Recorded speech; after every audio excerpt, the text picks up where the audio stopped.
টানা বর্ষণ ও পাহাড়ের ঢালে সৃষ্ট জলাবদ্ধতায় এখনও ডুবে আছে খাগড়াছড়ির দীঘিনালয় উপজেলার মেরুন ইউনিয়নের প্রায় ২০টি গ্রাম। পানিবন্দী রয়েছে সেখানকার প্রায় ৫,০০০ মানুষ। গত ৪ দিন ধরে সড়ক তলিয়ে যাওয়ায় খাগড়াছড়ির দীঘিনালয়ের সাথে লংগদুর সড়ক যোগাযোগ বন্ধ রয়েছে। এ নিয়ে আরও জানাতে খাগড়াছড়ি থেকে যুক্ত হয়েছেন সহকারী সমীর মল্লিক। সমীর, যোগাযোগ বিচ্ছিন্ন এলাকায় কিভাবে খাদ্য এবং জরুরি সহায়তা পৌঁছে দেওয়া হচ্ছে জানাবেন আমাদেরকে। তো প্রায় ৫ দিন ধরে যে টানা বর্ষণ এবং পাহাড়ি ঢলের কারণে খাগড়াছড়ির যে নিচু এলাকাগুলো রয়েছে সেগুলো প্লাবিত হয়েছে। তো সবচেয়ে বেশি ক্ষতিগ্রস্ত হয়েছে খাগড়াছড়ির দীঘিনালা উপজেলা। সেখানে বেশ কয়েকটি ইউনিয়ন আমরা দেখেছি আসলে যে বন্যা পরিস্থিতি সেটি ক্রমশ অবনতি হয়েছে। তবে এখন কিছুটা গতকাল বৃষ্টির পরিমাণ কিছুটা কম হওয়ার কারণে এখানে বলা যায় যে কিছুটা স্বাভাবিক হচ্ছে আস্তে আস্তে।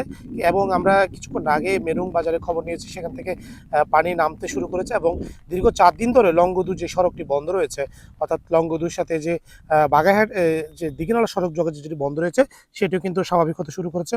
যদিও আজকে উজানে বৃষ্টি কম হয় এবং মাইলের নদীর যদি পানি কিছুটা কমে আসে, সেক্ষেত্রে হয়তো আমরা বলতে পারি যে আজকে বন্যা পরিস্থিতি আরও উন্নতি হবে। তবে এখন আমরা যে বাস্তবতা দেখছি, গত ২৪ ঘন্টায় প্রায় খাগড়াছড়িতে ৫৭ মিলিমিটার বৃষ্টিপাত রেকর্ড করা হয়েছে এবং আপনি দেখতে পাচ্ছেন হয়তো এখনও বৃষ্টিপাত শুরু হয়েছে। অর্থাৎ গতকাল রাতে থেমে থেমে ভারী বর্ষণ হয়েছে এবং সকাল থেকেও একই রকম বর্ষণ সেটি রয়েছে এবং ধীরে ধীরে যে আবহাওয়া পর্যবেক্ষণ কেন্দ্র থেকে বলা হচ্ছে যে আসলে বৃষ্টিপাতের পরিমাণ হয়তো আজকে বাড়বে এবং আজকে দীঘিনালার বা খাগড়াছড়ির এই বন্যা পরিস্থিতি দেখার জন্য আজকে বিকেলে ত্রাণ ও দুর্যোগ প্রতিমন্ত্রী খাগড়াছড়ি পরিদর্শনের কথা রয়েছে এবং তিনি ৩:৩০টার মধ্যে খাগড়াছড়ি শহরে পৌঁছাবেন বলে আমরা জানতে পেরেছি। এবং এখানে যে সমস্ত দুর্গত এলাকাগুলো রয়েছে সেখানে প্রশাসনের পক্ষ থেকে বিশেষ করে জেলা প্রশাসন এবং খাগড়াছড়ি পার্বত্য জেলা পরিষদ এবং জেলা বিএনপির নেতাকর্মীরা তারা বিভিন্ন জায়গায় ত্রাণ সহযোগিতা দিচ্ছে এবং আমরা যতটুকু খবর নিয়েছি এ পর্যন্ত প্রায় ৮০০ মেট্রিক টন খাদ্যশস্য খাগড়াছড়িতে বরাদ্দ দেওয়া হয়েছে দুর্গত এলাকাগুলো সহায়তার জন্য।